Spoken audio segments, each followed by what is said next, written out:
என்னை பார்த்து பார்த்து வளர்ப்பதனால் அன்னை என்பதா, உனை தெய்வம் என்பதா, குருநாதன் என்பதா, என்னை பார்த்து பார்த்து வளர்ப்பதனால் அன்னை என்பதா, உனை கடவுள் என்பதா, கருணை வடிவம் என்பதா,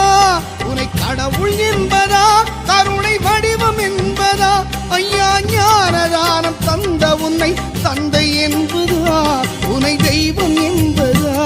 குருநாதன் என்பதா, என்னை பார்த்து பார்த்து வளர்ப்பதனால் அன்னை என்பதா.